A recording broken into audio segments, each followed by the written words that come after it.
more than that. If you're going to go out to the public and say, here's what it looks like with a 1% reduction, you're going to lose this, this, this, this. If you're going to go out with a 2, this, this, this. I think we owe it to our citizens to also go out and say, here's what you get if you added an additional percent. Here's what you'd get if you added an additional 2. Yes, that's what I'm talking about, is that we're going out with only presupposing that the public will only be interested in decreases. And that's where I would say that this is the wrong way to go, is sending out a message that we're only looking at decreases. I think we should wait until we've had that public input. In the interim, we should only be doing status quo, which will be a 2 to 3% increase because of our legal obligations. So if we only go out with negative options, where's the inspirational, where's the aspirational, what your tax dollars do give you? Well, it can be added, because we've heard from staff that negative options are the tradition and are easier to do than budgeting into the positive of adding more taxes and what you would get. So I'm just against sending out options that are negative. Status quo until we've talked to the public. Okay. The tennis ball's gone back a few times now. I'm keen to call the question. Madam Clerk, could you please read the motion for us, just so we're clear? Thank you, Mr. Mayor. The motion is that that Council direct the Director of Finance to begin to prepare budget reduction scenarios, and as well as the consequences of the level of service cuts be built into those. And that the intent is to see if Council can set budget levels, budget and service levels. This would be applicable to the, including the police services. All right, then I'll call the question on the motion. All in favor? Opposed? Councillor Plant and I are opposed. The motion passes. Anything else on this item? Any other motions before we move on to the next item? Seeing none, we'll move on to item C6 on the agenda, award of RFP 2015. Over to the Director of Engineering. That is correct. This is the number 5 on the agenda. Is the award of the RFP for the cabin chassis to Altech Industries Limited in the amount of $217,933. Thank you, Mr. Mayor. Councillor Plant. Move the recommendation from the Director of Engineering to approve the RFP. Second. Any discussion on this recommendation? Seeing none, I'll call the question. All in favor? Opposed? Motion's carried unanimously. Thank you. So that finishes the last item for resolutions for adoption, and now move on to D, recommendations from committees. Madam Clerk, the first item, please. Thank you, Mr. Mayor. This next item is the recommendation from the Arts, Culture and Heritage Advisory Committee, recommending that Council convene a special meeting on December 1st, 2015 to commemorate the 50th anniversary of the Saanich Municipal Hall, presentations and reenactment of the first meeting held with the new municipal council chambers. Thank you, Mr. Mayor. Move the recommendation. Second. All right, discussion, Councillor Sanders. Yes, thank you. I'm going to make it very brief to use the hour. On December the 1st of this year will be the 50th anniversary of the ribbon cutting for the municipal hall. It's quite a move from what we know as the Bed Grill, which was built in 1911 with many, many additions and army huts and such. And the powers that be made the very large move to build this fantastic building under the brutalist architecture. And it was to represent the growth from our rural roots to the booming time of the 60s, when the huge growth in Saanich. So to mark that anniversary on December the 1st, we would like to have a special council meeting where we'll have a reenactment meeting, we'll have some presentations, working closely with archives that will be setting displays up in the display case and such, and then we'll have some tours, and Mr. Paw says we'll have a lovely big cake and goodies. So I would like to make that motion, and I hope council will support it. Discussion, Councillor Plant. Thank you, Mr. Mayor. Through you, back to the mover. Can I ask for some clarification on the reenactment component of the council meeting? Sounds like a theater class exercise. I would just like to know, are we talking the entire meeting, just the introduction of the motions? What is your mindset on that, if I can ask you, please? A very simple meeting. It was a very simple meeting at the time. So there are no ex-councillors available. They've all passed on, so we can't drag any of them in. And so was Lieutenant Governor Governor George Perks who cut the ribbon. So we'll keep it a simple meeting and just a little bit of business, and all sort of historic. Follow-up We'll get question. you a caution. No, thank you. Follow-up question, would you estimate this would be less than 30 minutes for the reenactment? Is this a 5-minute reenactment, or is this, I know you've kind of just said short, but I mean, I just would like to be able to go away knowing how many lines I'm going to have to learn, etc. Not too many. If you don't say much, we'll keep it short. I'm going to interpret that as less than 15 minutes. And if I'm wrong, please let me know. Not for the entire meeting, just the reenactment. Any more discussion? Seeing none, I'll call the question. All in favor? Opposed? Motion is carried unanimously. Thank you. Next item, please, Madam Clerk. Thank you, Mr. Mayor. This item is a recommendation from the Healthy Saanich Advisory Committee, and this recommendation is that council invite moms like us to give presentation to council on the development of an accredited clubhouse in Greater Victoria. Councillor Plant? Thank you, Mr. Mayor. Just very briefly, I would like to request that council consider this. So I'd like to move that council invite the Moms Like Us organization in Victoria to come and present up to a 20-minute presentation, and then I'll speak to it. Second. Very briefly, given the time of evening, the Healthy Saanich Advisory Committee had people from Moms Like Us come and talk about a clubhouse. A clubhouse is your agenda package would indicate to you, a clubhouse to help those with mental illness in the community have a place to go, have a place to belong, and have a place to either transition into a more workable environment for their personal lives or for their work life. And the committee was so struck that they wanted the whole council to hear it, and then with the goal being that council would eventually write a letter. So rather than just ask the council to write a letter, the committee said all of council needs to hear this. So I would ask that we try and schedule it on a night perhaps when we don't have a delegation, so we would be adding an additional 10 minutes if there was only one delegation, or if there were no delegations, it would in theory replace both delegations. So that's why I put the 20-minute cap, so they don't come and talk for an hour.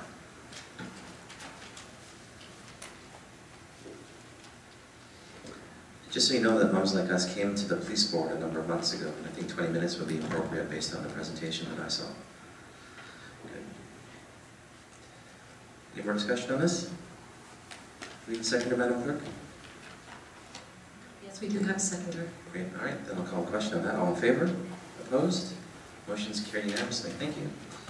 Great. So that finishes our D section of the agenda. We're now on to E, reports from Saanich Advisory Committee chairs. Councilor Bergman's hand up first.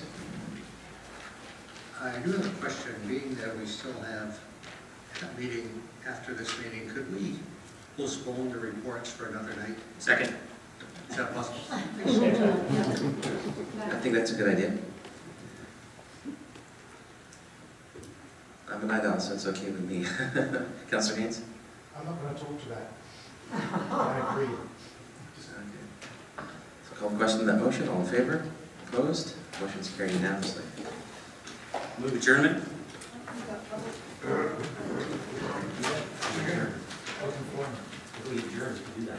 Call the question on the adjournment. We'll move to the open meeting. All in favor? Opposed? Motion's carried unanimously. All right. So I'll just give our staff a chance to depart, and then we'll move to the open forum. It's still 1 minute. It's 3 now.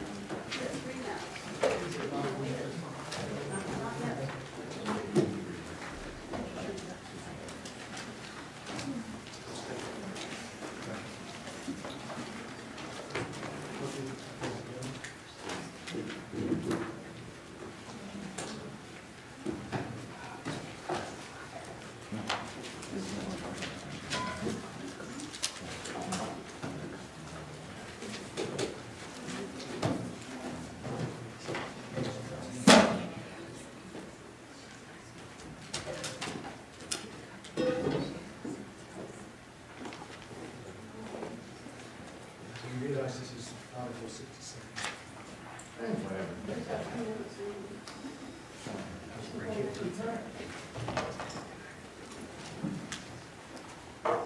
Okay, so the microphones are off, so I'm going to use my big this year. Start the open forum. The forum is an opportunity for citizens to engage with council without formal meeting proceedings. For the forum to be productive and meaningful for everybody, your respectful behavior in this chamber is appreciated. Each speaker will have up to 3 minutes to address council on a related topic. Please be aware that some topics are excluded under the rules of procedural fairness public hearings for such a category. So I ask for your cooperation or refrain from addressing matters that are to be excluded. In this forum, you're addressing council. Questions should be directed through me and not to individual council members. If necessary, I'll send the question over to a council member for a reply. If any questions remain unanswered, I'll make those notes, and then we will look to council for assistance on that, or we'll take that back to staff. Members of council do not make any recommendations or commitments on behalf of the council at this time, as it is not on the council mission. So, with that, we'll start with Mr. Daly, and you have 3 minutes. Thank you. Eric Daly. Use your big voice. No mic? No mic. Eric Daly, 2923 Mount Baker View Road, appearing on behalf of the Cabra Bay Residents Association. Oh, thank you. You don't like me yelling. You must know my wife. I was under the mistaken feeling that under C that they would be broken up into separate categories. Otherwise, I would have done this a long time ago this evening. Under C2, the publicly owned sewage treatment sites. I note that the Penryn Pump Station is there, and by supporting this site, you're supporting a site that 1 is in a park, that 2 is below sea level, 3 is it's built on hog fuel, and when the big one comes, it's going to go down about 30 feet.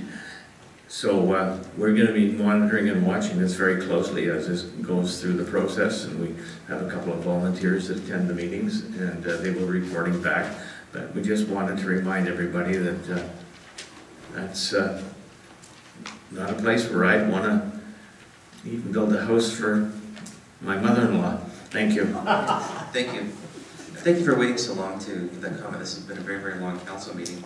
Just to let you know, in the previous process that the CRD followed before, they paid a number of consultants, one in particular, to do the kind of studies that would identify the sites by the criteria that you had mentioned, looking at the soil and sea level and so forth. So I'm expecting that to happen again at a later date, but at this point in the process, the CRD has decided to simply ask the councils for sites in general, without any kind of specification or drawbacks or pros and cons. It's simply suitable sites near the trunk lines that meet a number of large, I should say, very basic criteria, very,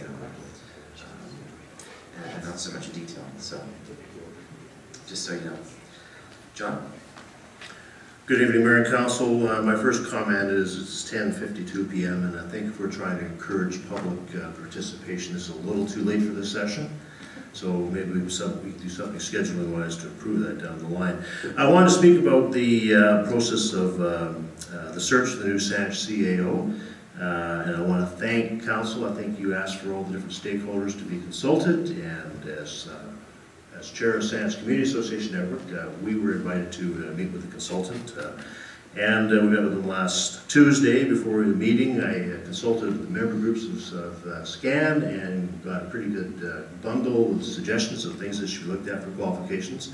So we bundled that together and we gave that to the consultant, and I'd be happy to share that with any of you who would like to see with the list that came in from the various SCAN members. Hopefully the selection will be completed in a timely manner. It'd be great to see a new CAO in by the end of the year, start the 2016 out right away. And I do want to say I was hoping Andy Laidlaw will still be here, because I want to say a big thank you to him, because I think we've all been impressed with Andy. He's been very responsive to any communications we sent to him. When he first was appointed, we asked him to come in and address SCAN. We had him in there for our March meeting, and we had him for almost an hour and a half, which is usually like a 40-minute session. I don't think we gave you that long, Mr. Mayor. And he was very good. He answered all our questions, and we're very impressed. And ongoing, he's been very attentive to our needs. So a big thank you to Andy. I'm sorry he's not here to hear us. Thank you, John. I'll pass those comments along to him. Next speaker, please. Okay, this is the first one of these I've been to, so I'm not sure if what I'm about to ask or make comments on is actually appropriate or not. Can I start by asking you a question? Okay, basically, my question is on the on bylaw enforcement. Now, actually, it's more of lack of bylaw enforcement. Basically, when we had the secondary suites study that was taking place, basically traffic and parking, it's the most frequent cited concern. I'm getting older these days. It said the most frequently cited concerns about secondary suites related to on-street parking and the number of vehicles per house and the increase in traffic in neighborhoods, and there was also numerous comments made about the need for enforcement of noxious bylaws, noise, unsightly premises, parking on the boulevard, multiple suites, in order to maintain existing character of neighborhoods. Now, basically, I've lived in my neighborhood for 30 years. When I first moved there, basically it had beautiful green grass boulevards and there was a lot of pride in the neighborhood. And with the secondary suites, basically I'm now looking at it thinking I'm in Langford. Because basically every house in my neighborhood virtually has 90-degree parking off the road. Not just parallel parking, 90 degrees. So in other words, not with the road, they're actually going in this way. They're parking on of all the root zones of our boulevard trees. It's just actually just deteriorating the neighborhood or the quality of life in the neighborhood. And this year I paid basically $4,500 in taxes. And I mean, that's pretty high as far as I'm concerned, for the fact is that there's no response from bylaw. You phone bylaw. I phoned the other day because somebody had dug up the boulevard, dumped gravel on it, and she said, well, if it doesn't obstruct any sight lines, we probably won't do anything about it. In 1994, I started complaining about parking on the boulevards, and our parking bylaw officer basically told me that, well, I don't see the need to enforce this. We've had the basically streets and traffic bylaw that has been around, and there is multiple provisions within it that basically state you are not allowed to park on a boulevard. I can actually read you the direct thing. And when was the last time you heard that from a bylaw officer? What? That they're not doing anything? Yeah. The other day when I phoned Marge. Okay, thank you. Go ahead. So, but basically, streets and traffic regulations bylaw, it says, parking prohibited. No person shall be in charge, control, or possession of any vehicle shall park said vehicle on any boulevard. Trespassing on a boulevard, which is section 818. No person shall drive, propel, or park any vehicle, bicycle, trailer, or boat upon any boulevard or grass plot in any street or park. And you have parallel parking, which is saved. In other words, basically you got to park, if there's no curb, you got to be basically 30 centimeters or a foot from the edge of the pavement. In the boulevard management bylaw, which is another bylaw that protects our boulevards, no person shall park or allow to park any vehicle, boat, or trailer upon any landscape boulevard. And a boulevard is very simple, and it's within your terminology. It is basically anything within the road right-of-way that is not the road, the curb, or sidewalk. And you also have in the boulevard management in here in number 18, it says every person who contravenes this bylaw by doing any act which it forbids or omitting any act which requires to be done is guilty of an offense liable upon summary of conviction to fines of not less than $25 and not more than $500. The simplest thing is that we just need to have some education started, because I think part of the problem is that people don't understand you're not allowed to drive off the road and onto the grass boulevards.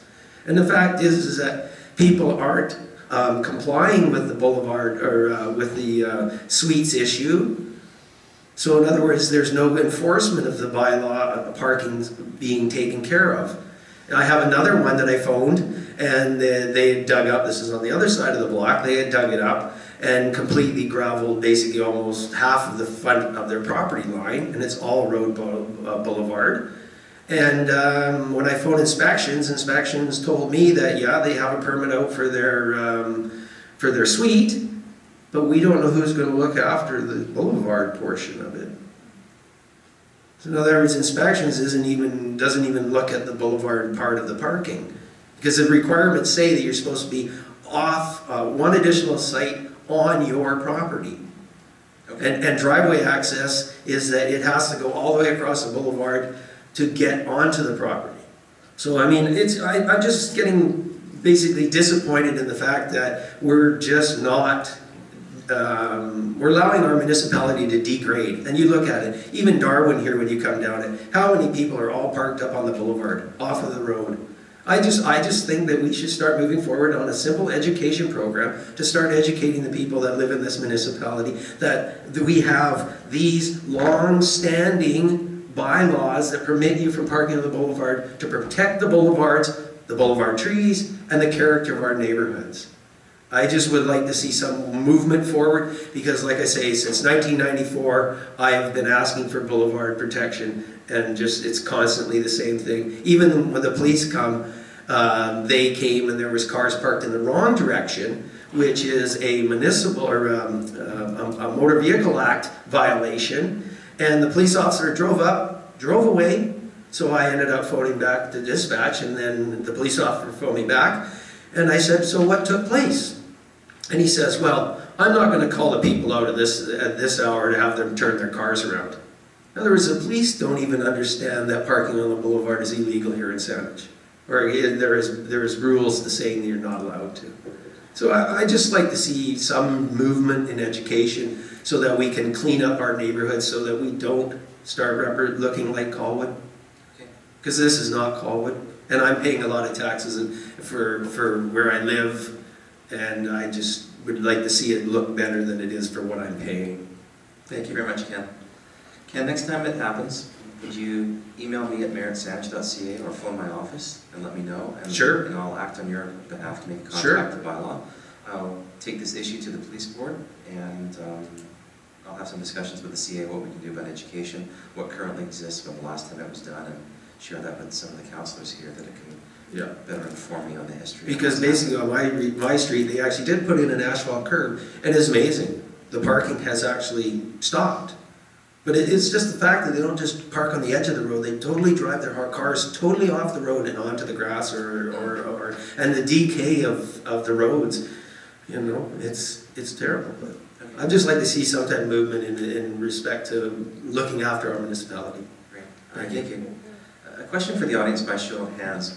We have this opportunity tonight, and we have it once a month because we made some changes to our council procedures bylaw. But I do realize, and taking note of the comments, that it is a long time to wait, 4 hours, to be able to speak to this.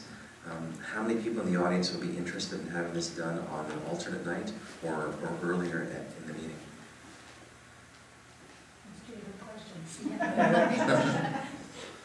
Alternate night, no. Earlier in the meeting, yes. Okay. And how many are happy? Maybe one. Okay. Could I speak about it now? If you want to come up to the microphone, you can. Yeah, thanks. I remember when... We're not in council right now. I remember when we were first discussing this, and... It's Larry, correct? It is. Thank you for your memory. Larry Lane, 1850 San Lorenzo. When we were first discussing this, I remember that some councilors said, you know, young parents with young children, they can't be expected to wait until this sort of time. We're not going to have the opportunities for those people to come and speak. I'd be curious to know, we've heard, I think, 3 people this evening. How many more people wanted to speak this evening? Just if you raise your hand, good and high. 1? So we're really looking at, and I think one of the reasons that there was also concern expressed early on that we would be flooded with people perhaps wanting to take part in this. But it's been my experience that it's been less than 5 people that end up coming here to say anything about any product at all. Okay, so that's all. I think it would be worth councillors considering putting it at an earlier time once a month. Thank you. Councilor Plant? Yeah, thank you, Mr. Mayor. Just to remind... Could you use your microphone? They're turned off. The only one's been turned on, I believe, is Mr. Speaker's. Yeah, I could be... I'll use my teacher voice. I would remind council and the audience that when we adopted this bylaw, we said we would review it in 3 to 6 months to see if there were better ways to do it. And I think the feedback we've got should be considered when we do that review in 3 to 6 months. So thank you for that feedback, that there is a mechanism in which we are going to look at this bylaw. Thank you.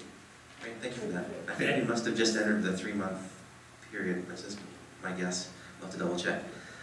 Manjeet Lider, Audley Road. This all ties in with what I wanted to speak to you about. And it's ironic that we were talking about the budgets as well. I may have a way for you to give the police $149,800 in a minute. How I figured that out is earlier in the year we talked about implementing webcasting. Well, here's a prime example we've just been talking about. If I wanted to speak here tonight, I just click on the webcasting, see where they're at, look at the agenda, okay, with 2 more items to go, see where we're at, then drive down here and make my speech. Okay, so that works for that. And so I think the public asked the council to consider webcasting back at the start of the year. There were examples given that other municipalities are doing this. Well, now we're in July and there's been no talk of webcasting happening here. And I don't know why. I've had some reply and responses back from certain people, and I'm not going to give names out, but I will read you some of the responses that I've got as the challenges, about challenges to webcasting.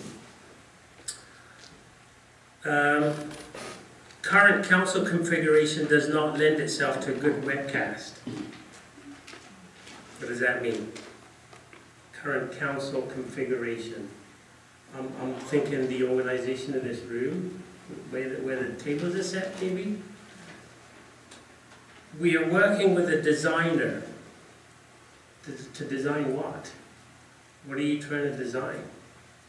Do you have to have a special design to have a camera in here? How much does that cost? Does that cost me? Cost the taxpayer? Well, there's a reduction. There's something that you can pass over to the police budget. You got $150,000 put away for that, right? Well, tonight I webcasted out of here and sent the video feed back to homes. There's a dozen homes that I sent, that I notified, and they texted me and I asked them how was it. Sound was good, lighting was good, everything was good. There was a little thing about the clarity, but that's because I put my thumbprint over this camera. This is a $200 camera. It's wireless. You can stick it up wherever you want. I had it underneath here, and I got all of you, except this was in the way for you guys. But if you had it here, that would capture all of you. Right? If you want 2 of these, you can put one over there. So when this speaker is speaking, if you want to aim at him, it can be done.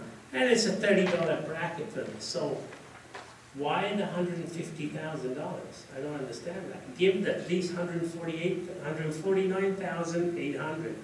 Buy this one off of me for $200. I'll put it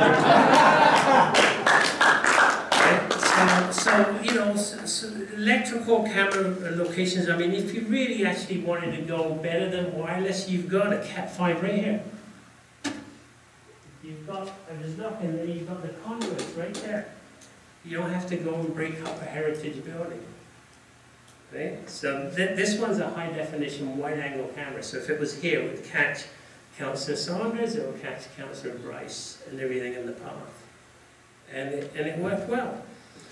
So, you know, and the other thing that was said in an email was, this will take 18 months to do. Well, I did it in 20 minutes. You have professional IT staff that are probably a lot better than me. I can probably cut that time into 10. So, anyway, something to consider.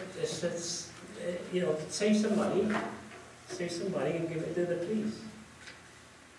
Yeah? Thank you. Thank you.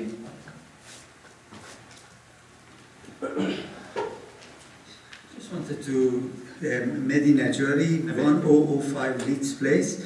Just wanted to touch 3 items. One is about Shawnigan Lake and the dumping the material there.